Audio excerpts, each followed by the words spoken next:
What's up, it's Austin Rutherford. Let's say you're out there looking to get started flipping houses. It's a tremendous idea to do so, but there are some things that you're going to need to know beforehand. One of which, and probably the most important, is how to find, hire, manage, and or fire contractors to do your renovation work. And if you do this the right way, it'll allow you to finish on time and on budget and not get screwed over by your contractors and lose a ton of money. So that's what we're going to be covering here today. So make sure you smash that like button for the YouTube algorithm. So first things first, I do not want to sugarcoat this at all. You can have an amazing deal, one of the best deals you've ever seen, and a contractor can ruin that deal top to bottom. 100%. I've seen it before. It's happened to me before. I bought a house for 25 grand and sold it for $325,000. I had a $300,000 margin on this deal, and I ended up making $7,000 in net profit because everything that you can think of went wrong with the contractors. Things like paying a contractor up front and then the contractor running off with your money. Or things like your contractor doing the work and saying it's done, and then you having to go back in and redo the entire work because they did it in the wrong manner or they didn't pull permits. You know, I got a friend that was renovating houses. The contractor was supposed to pull permits to get the property inspected to make sure that the work was done correctly. Guess what? The contractor didn't pull permits. The city found out. They tagged the house with the stop work order, made them go and get permits, reopen all the walls, and get the properties completely re-inspected top to bottom. And it wasn't just one house. It was like 5 houses because they found one and then they found 4 more. Or your house getting listed on the market and the work being just so bad that it turns off buyers. So instead of buyers loving the house and buying the property, they're like, oh man, like that's not good work. You know, if they skimped on that, what else did they skimp on? I don't want this house anymore. I've had friends where contractors would set their own house up to get material stolen from because they're not paying material.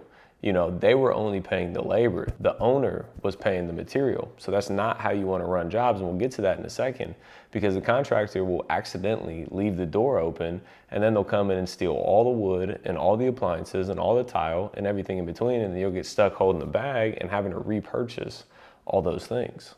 So as you can see, things can go very, very south if you choose the wrong contracting team. So let's dive into how to find the right contracting team. So the first question I always get is, where do I find contractors? And there's a few different ways that you can find contractors.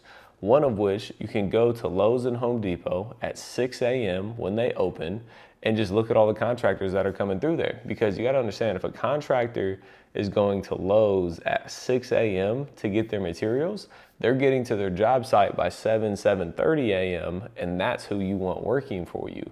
Because you don't want the person going to Lowe's and Home Depot at 9 a.m. and getting to the job site at 10 or 11 a.m. You know, that's not the people you want. So go into these hardware stores and find people that are getting started very, very early. Past that, Facebook groups is another way to find contractors. So if you go to like real estate investing your city, just, you know, search that on Facebook, you know, there will be real estate Facebook groups. So you can go in there and you can say like, hey, you know, I got this project. It's a light cosmetic rehab. We're looking for contractors. And then contractors are in that group and then they'll comment on your post and be like, yep, you know, I'm interested, DM me or something like that. Then you can reach out to those people to get them to come out and give you an estimate on the job. A third way of finding contractors is just simply asking for referrals. You know, post on your social media, ask your friends and family if they've ever had a contractor that performed as they said they were going to perform. Because something with contracting, they'll say a lot of times like, oh, I'm going to do this, and then they don't do that. So, you know, if you can get a referral from somebody that said they're going to do something and they did it, it's a great referral to have.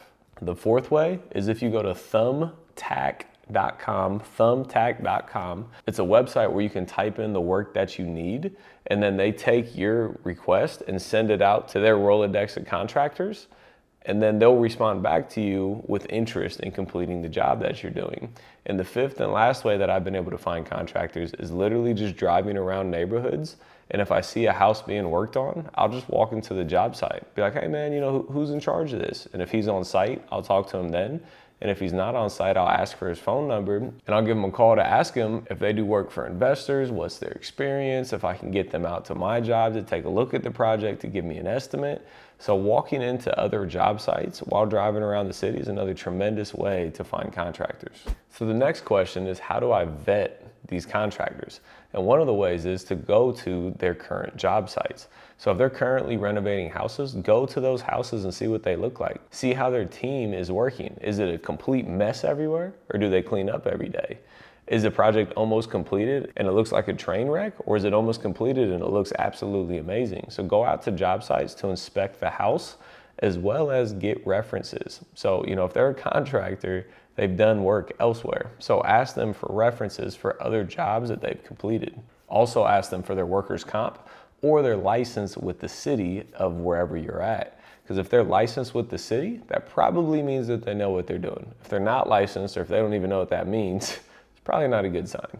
And then once you do find a contractor that you want to hire, we call it the 5 critical documents. It's the 5 documents you need signed to be able to do work with a contractor, one of which is an independent contractor agreement. It points out the cost that you guys have to budget for the property. It points out their responsibilities. It points out your responsibilities. It points out the contract, all the details of the work that needs to be completed.